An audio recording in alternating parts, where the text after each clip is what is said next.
Welcome back, everybody, to I don't know what I'm calling this creation, but where I get to just invite you to meet my favorite people in the real estate industry. And I know I've brought you two from Colorado, so now we're going all the way to North Carolina to my beautiful dear friend, Miss Gina Mayes Harris. And I just want to start by asking you, Gina, if your market had a personality, how would you describe it? I would say it is extraordinary. I've been doing this for a really long time, and I actually have the pleasure of working where I grew up. So I've been here my whole life, and I've seen a bunch of different things, but most importantly, I've seen the Charlotte metro area grow.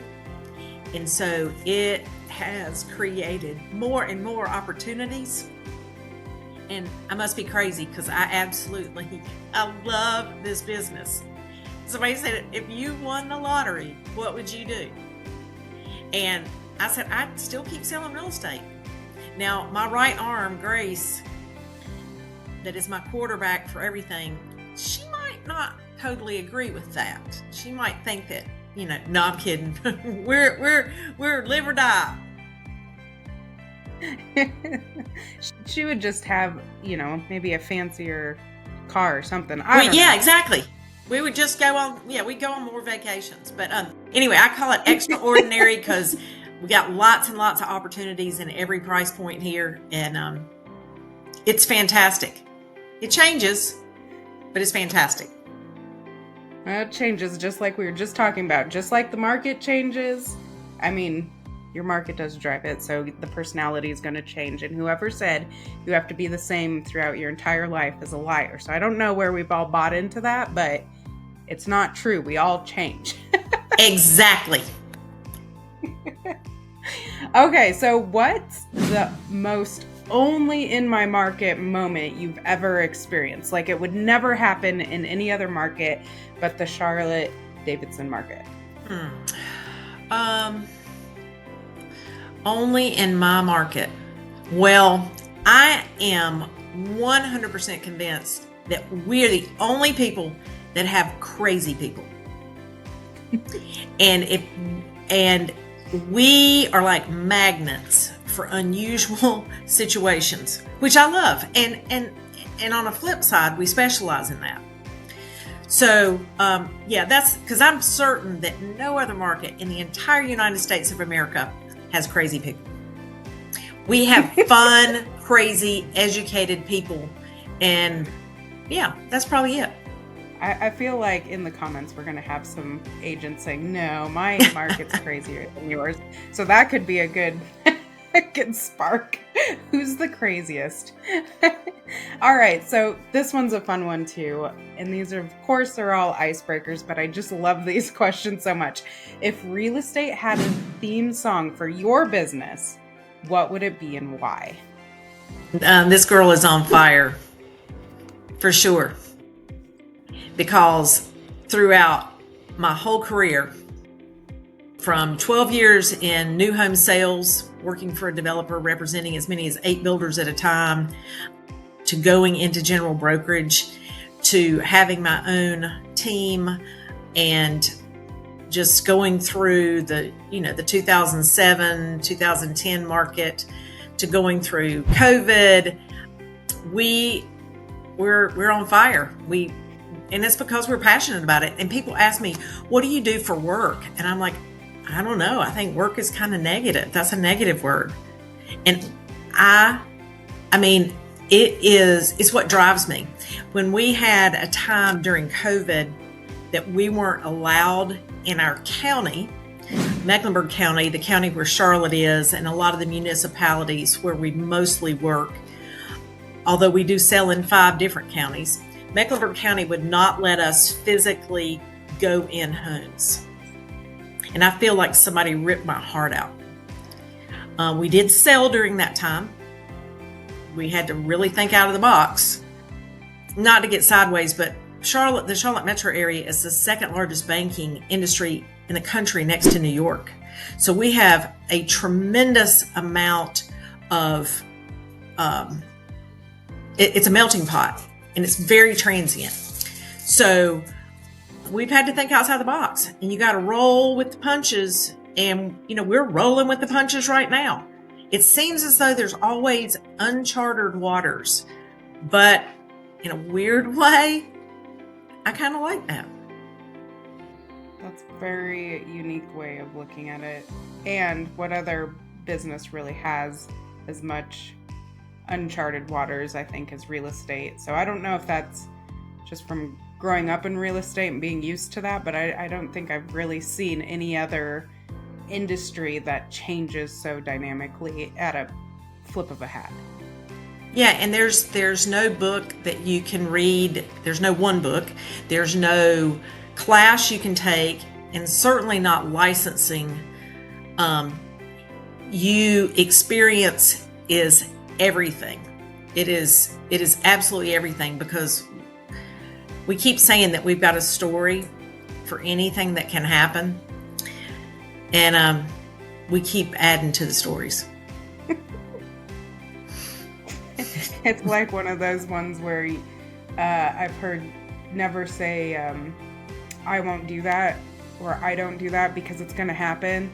As soon as you say, it's going to happen. It's going to happen. Never. And we choose to try to handle the objections, laugh about it, and create a memory.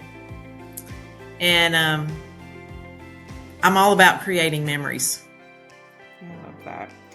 So let's dive a little bit more and deeper into your origin story of how you got here. So what made you jump into real estate? And we've kind of hit on what has kept you here, but what truly keeps you going? Because I feel like real estate, that's one of those ones that you really have to have the passion like you do. Otherwise, it's going to be hard to get up and get motivated. Okay, I'll sort of do the Cliff Note version. I went to college never dreaming that I would do real estate. I went to college and majored in journalism or communications and minored in international business. And I thought, I'm going to be on TV and I'm going to talk to the world. And so immediately I came out, I went to work for the best station in our area. And I realized, this is not for me. This is not for me. And I've just spent 4 years in college and my parents a whole lot of money, and this is not for me. So at the same time, a developer was approaching my parents because we were fortunate enough to inherit some property. And the developer was trying to buy property from my parents. And he would come and visit them, and my dad would say, I'm not selling you property. You're not from this area. I'm not selling you property. And my mom would say, our daughter would be really good at this. And then he would leave. And months later, he would ask to come back, and he'd come back again and try to be super pushy, which just made my dad so mad. And then my mom would say, our daughter would be really, really good at this. And so she said, I think you ought to talk to this guy. And at that point, he had assembled, the developer had assembled almost 900 acres adjacent to some of my family's property and was going to be doing a golf course development. And that was in 1989. I was like 3 then when I was starting this. I'm kidding. So I started working for the developer, and I knew immediately I could not get enough information. And I couldn't. I was so curious and I was so hungry for it that, as I mentioned earlier, I've represented as many as 8 builders at one time in various developments.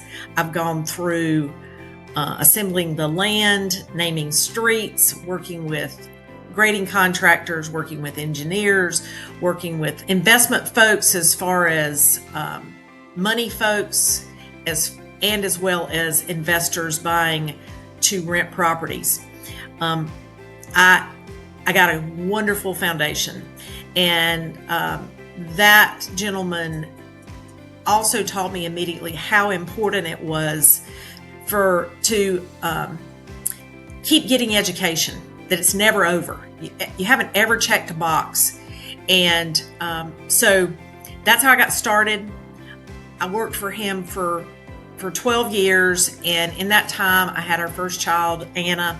And I thought, I can't work 7 days a week for somebody else. Although I loved what I did, I thought I've got to break out into general brokerage. And it took me a while, because it was a very good situation I was in. But thank goodness I did. And almost immediately when I started in general brokerage, I knew immediately what firm I wanted to go with. They sell the most real estate in the world. They're above the clouds. They're the best of the best. And I also looked online and found what was called a university. Well, I didn't know what a university was.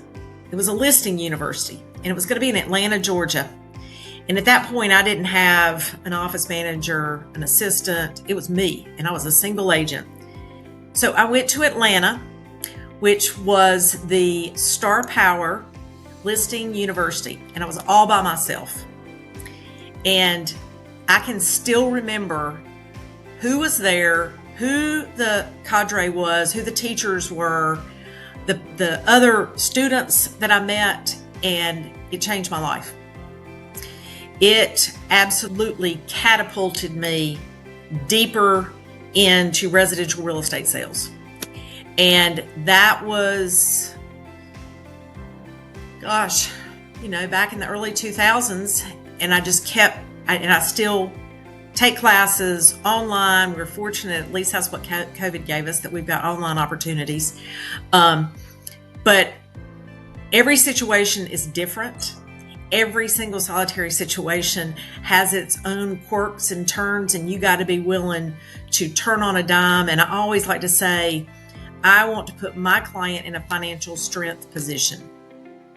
So I'm still curious. I'm still anxious in a very positive way, because it's an extraordinary opportunity. And that's kind of the Cliff Note version of how Gina got involved in real estate. I love the Cliff Note version for many reasons. One, the Star Power is how we've crossed paths, thankfully.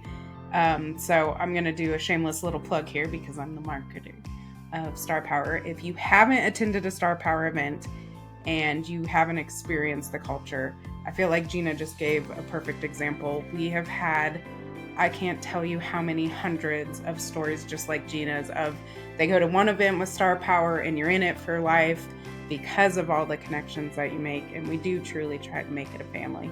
So again, I will link it somewhere on here so you can go see the Star Power YouTube page and come meet Gina and I, because we'll have and yeah, I want anybody to call me, because I mean, Alyssa said it right. The culture and the giving. I've been to all kinds of conferences, and I've just never experienced anything quite like it. And people there are some of my dearest friends, not just in business, but have become personal family friends for my husband and my kids. I love that. So that leads me perfectly into my next question. What's something you wish someone would have told you before you got started? So all those agents right now that are sitting and listening, what is something that you wish you would have known before you jumped in? I wish I would have known Star Power earlier than I knew it, even though I knew it pretty soon. I wish I had known that the level of counseling that we do. I always tell people I'm not certified to be a counselor on every level, from grief to divorce to new babies to family I'm not certified, but people in turn say you might be certifiable though. So I didn't know that part of it. I also had no earthly idea that, and this is the best part. One of the things that I learned that is called Clients for Life, or raving fans, that Star Power uses, and I know I keep bringing that up, and that's not the intent of our talk, but it truly, they're clients for life. I mean, I've been doing this now, like I said, since 1989, and I've sold, as many as 12 houses to one person, as well as their parents, as well as their aunts, their uncles, their grandparents' houses. Now I'm starting to sell to my clients' children, and it's the relationship that is the best reward and the biggest surprise and an ongoing celebration. This is not a part-time job. People that get their license and want to get rich quick, it's not a part-time job. It is a full-time, heartfelt passion that you've got to know how to lead people into doing their goals, not your goals, their goals. Something that I've recently started saying is I want our team to lead with heart and earn with passion. That too. Lead with heart and earn with purpose and passion. So I don't want to just, yes, sometimes it can be very financially rewarding, but that's not what drives me. It's the people and the relationships and the memories and the stories, and I'm not retiring. I'm just going to keep doing this. I love that. I truly love your passion, and not just for real estate, but just your passion in general. It's just one to sit back and watch and enjoy and admire and look up to. So Thank you. And I'm so glad our paths crossed. Me too. And if anybody is looking for somebody to, grab their hand and take hold, Gina, she's already said it. Get her number. It will be here. It will be in the descriptions. We'll put it on screen. Contact her. She's so open to it. So let's bring it back to your local market, and let's think of the buyers coming here. So if somebody's moving from New York, Florida, what's one thing that they don't know but they should definitely know about your market? Well, first of all, I have zero filter. I say it like it is. That's okay. I try to be Southern when I say it because I'm Southern. Our market is very transient. I mentioned that before. Our market is about 3.5 hours from the coast. So oceanfront and 3.5 hour drive, about 1.5 hours from the North Carolina mountains. And our Charlotte metro area we have 4 defined seasons, which is fantastic. We used to be, you mentioned New York and you mentioned Florida, that's pretty funny, because we used to be what they call a halfback state. So when people from New York and New Jersey would go to Florida during their winter months, they would stop here on the way down and here on the way back. Well, now Florida, ironically, is the state that we have the most people moving from. A lot of people would not think that. A lot of people would think it was New York, New Jersey, California even, but Florida is because the halfbacks actually stayed. I am a big minority as far as being a native to this area.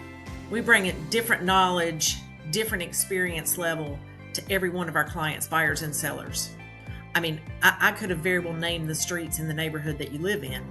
So the geography, the weather, the fact that we have so many support businesses to the banking industry, as well as Lowe's Corporate, as their headquarters is here.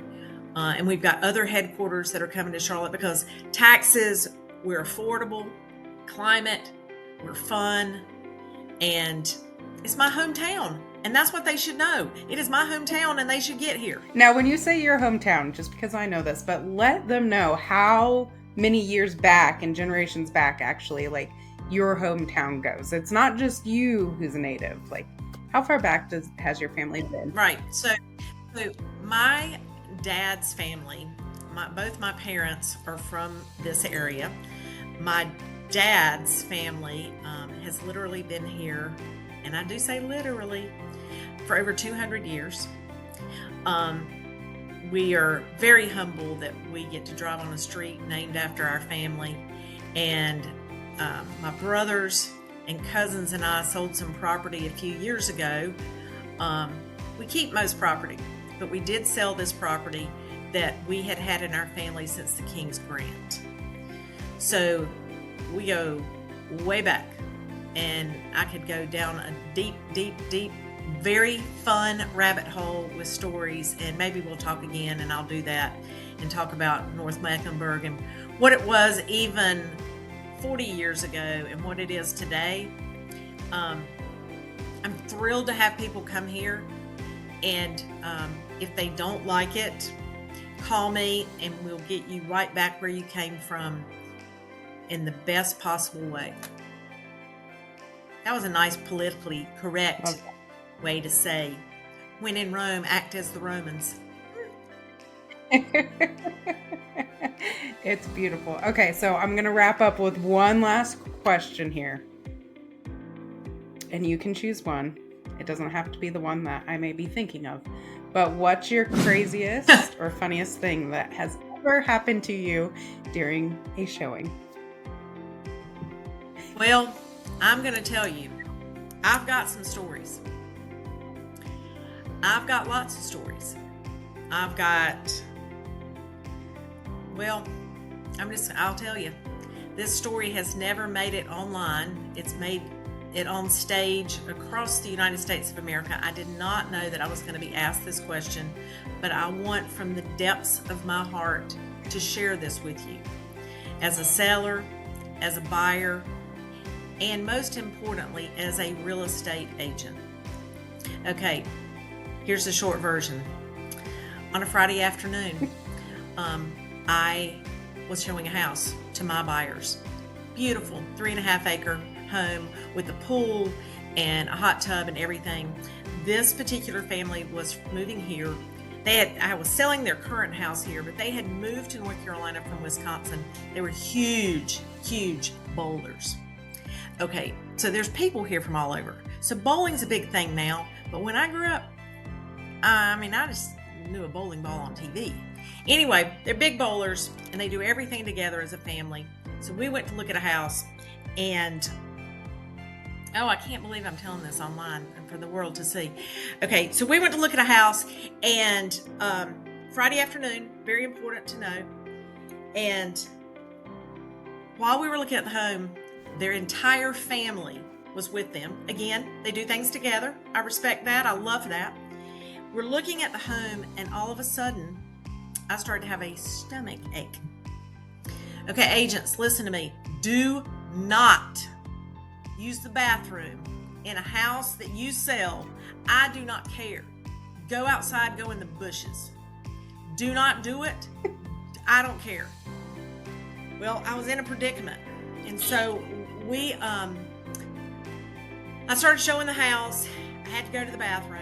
I found the closest bathroom, which was a hall bathroom beside the kitchen with a pocket door. All of this, very important information. I go to the bathroom. The bathroom is a little country house. Had little country wallpaper on the house. Little sink in there. Again, important. And I proceeded to go to the bathroom. In the South, they would probably refer it to as dysentery. So you can look that up if you don't know what it means. So I go to the bathroom and I hear my clients coming near the bathroom. And I'm like, oh my goodness. So I'm like looking for spray. I'm looking for stuff. So I reach back, I flush the toilet, and folks, it shot up like a bidet. It shot on the walls. Everything I had done in that potty shot on the walls. It shot on the wallpaper. It was dripping down the wallpaper. And remember I told you it had a pocket door? What we did not know is the floors weren't level. And so the stuff that came out of the toilet goes sliding out underneath the pocket door down the hallway. I'm not making this up. You cannot make this up. And I thought, oh my God, what am I going to do? And so I flushed. I'm like, okay, there's just crap everywhere. I mean, I'm just gonna tell you, it's just crap. And so I hear them coming, and they're like, "We haven't seen the half bath," and I'm like, "Oh God, trust me, the half bath is there. The half bath is there." So I'm trying to wipe up the hallway, and I said, "Why don't y'all go outside and look at the pool in the fresh, clean air?" So they agreed with that. Now, mind you guys, this is on a septic system. Real estate agents, you need to know what a septic system is. If you have any questions about that, you feel free to call me, DM me, comment below, whatever. But it is on a septic system. I grew up on a farm. And so I know that there's a way that you can flush a toilet without having to flush the toilet again. So I go in the kitchen and I find the biggest pot I could possibly find. And I fill it up with water because I'm going to manually flush the toilet. Well, these people had cleaned up so good, they had nothing around for me to try to clean anything else. So I thought, there's nothing I can do. But I thought in the back of my head, I'm selling this house. I am selling this house come hell or high water. Excuse the language. But I'm selling this house. So they come back in and they're like, "We love this house. We want to buy this house." Well, y'all, my stomach started hurting again. And I thought, have mercy. I don't know what I want to do. And so I go upstairs because I knew they had already been upstairs. And so I go upstairs. I'm hurting. I go to the bathroom and I thought, surely to heaven, it's not going to happen again. How could the bidet thing happen again? It did, y'all. It happened again. The second time. Crap on the walls. I mean, again, it happened again, y'all. There's only one more bathroom in the house. And I'm thinking, we got to get out of here. We have got to get out of here. So they go out and they say, "We want to buy this house." And I said, fantastic. Now, I'm going to let you know that I think that there's some septic issues in this house. So we probably need to make that part of the offer. Well, I had to go get a contract. This was before the DocuSign, the DigiSign days, and so I needed them to actually sign it. So I tell them I'm going to meet them back. Well, folks, I'm gonna speed up the end. I called friends. They didn't answer the phone. I tried to call like a maid company to come clean. Y'all, people lived in this house. There were people that lived in this house, and you cannot tell me that they did not know that they had septic issues. This had happened to them too. So I called my husband, and I said, I was crying. And those of you who know me, I've got to be, I'm pretty compassionate, but I'm not going to cry out of sheer panic. But buddy, I was crying because, basically, I'm showing a house. It's got crap on the wall. It's got crap going down their uneven floor. It's basically crap everywhere. I called my husband and I said, "You've got to come help me." And I cannot say what he said, "I can't come right now." And, well, let's just say you can probably imagine what my response was on that. Fast forward, he comes, he calls me and he says, "Okay, I'm bringing the wet vac. I've still got on my work clothes," which back then consisted of a tie, dress clothes. He gets to the house. I meet him over there. We drive in the driveway, and the owners of the house, not my clients, the sellers, the owners are sitting there in their car in the driveway. You know why they're in their car? Because there's crap all over their house. And so I had to look at him and say, "Oh, I'm so sorry. We've come back to clean up the mess. I think you have a septic issue. We're going to write an offer. Could y'all leave while we clean this up?" So that was a little awkward. We go inside, and my husband goes in the first bathroom and walks back out and said, "You have outdone yourself this time." I said, "Just hurry up. We got to sell the house." So he got it cleaned up. There was a major septic issue that the sellers did take care of for my folks. I want you to know that the people that bought that house are still very, very dear friends of mine. And they have moved out of state, and it was an amazing learning experience. But sometimes you just have to laugh at yourself. You have to laugh at yourself. there's a lot of ways that could have gone. We sold the house for list price. They lived a happy life there. Again, we fixed the septic, and that's just one of my stories. This story is so good that people tried to steal this story and make it their own. I mean, really? So anyway, I love this business, and I cleaned that story up a little bit for the world to hear. And Alyssa, I want to thank you for not telling me we were going to talk about this, and for allowing me to share my experiences from the bottom of my heart. My pleasure, because that story, I mean, it's just one of those ones. The first time I heard it, I was sitting there and it was like, only in real estate would you have a crappy story like this. Only in real estate. Only in real estate. Only in real estate. Don't use the bathroom, folks. If you're a buyer, a seller, I'm telling you, just don't do it. Hold it. Oh, man. Okay. Well, fun times. I just have to thank you so much for being on, Gina. And for anybody who's interested, yes, Miss Gina has her own YouTube channel. We will link it here so you can go hear more stories, because I'm sure she will be putting out more, maybe with some encouragement. Yes, some encouragement. Please, please, please subscribe, because this is my new thing that I want to have an incredible YouTube channel to give you the experience and some knowledge that you can't find anywhere else. And plus, maybe, just maybe, I can be a Charmin influencer. Who knows where this is going to go? Okay, so we'll put a pretty little bow on this. Where can the people find you? Email, phone number, and then what social media, other outlets would you like them to venture? We got YouTube, so is there any more? Instagram, Gina Mayes Harris, at Gina Mayes Harris. LinkedIn, Gina Mayes Harris. And also on Facebook, look me up. My phone number is 704-589-8166. And I am a RE/MAX agent with RE/MAX Executive in Charlotte, North Carolina, the best RE/MAX office in the country and definitely in the Southeast. And I do own Mayes Harris Realty because of my history here, and I want to use my name and honor my dad's family.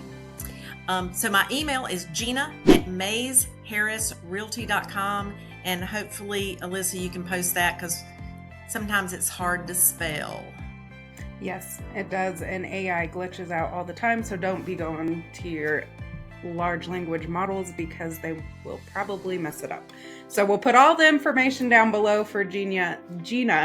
Wow, see? Now I guess I tapped into AI because it just glitched out. And if you all are enjoying these episodes as well as all of my AI content, don't forget to subscribe to this channel, then go to Gina's channel and subscribe there, and then go to Star Power's channel, because it's been dropped a lot on this episode as well. So all these new channels for you to explore and enjoy, and we are all so grateful for you tuning in, and we'll see you next time. Thank you so much. Thank you, Gina.